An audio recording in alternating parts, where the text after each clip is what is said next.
At hinilingan ng Office of the Ombudsman kay Senate President Coco Pimentel ang pagpapatupad ng dismissal kay Senador Joel Villanueva.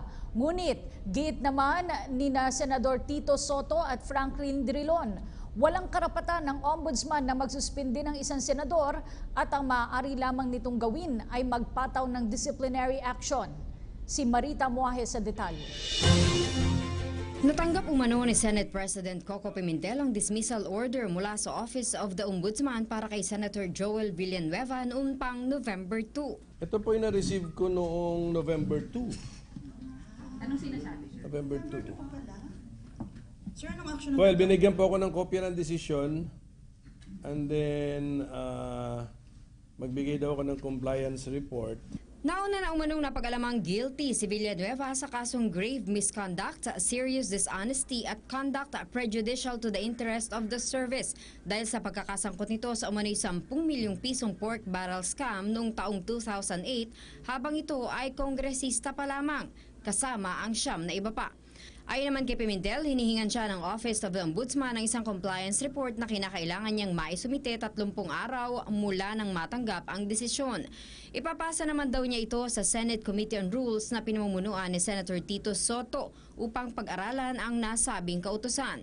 At this point, ang pagkakaalam ko, the Senate President will refer it to the Committee on Rules. Ako naman, ang gagawin ko, tatawag ako ng meeting ng Committee on Rules, tatawagin ko rin ang legal ng Senate, ng Legislative Department at pag-uusapan namin itong action ng ombudsman ito which is contained in their ombudsman law. Tingnan natin.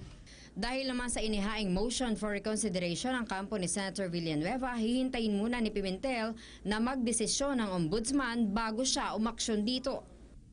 Compliance with the implementation of their decision. Pero yun na nga, since that is if nothing happens, something happened eh. So there's an MR, so we have to await new communication from the Office of the Ombudsman.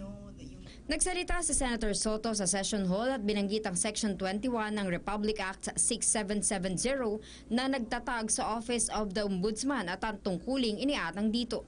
Sinang-ayunan naman ito ni Senator Franklin Drilon na nagsabing may disciplinary authority lamang ang Ombudsman sa mga elected officials at tanging ang 2 kapulungan lamang ng Kongreso ang may karapatan na magsuspinde o mag-alis sa mga ito.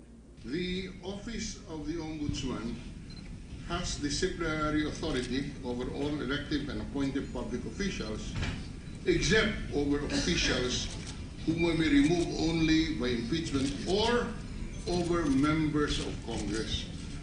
This is consistent with Article 6, Section 16, Paragraph 3 of the Constitution, which empowers the respective chambers to discipline its members and the power to expel a member. Para sa PTV News, Marita Muahe.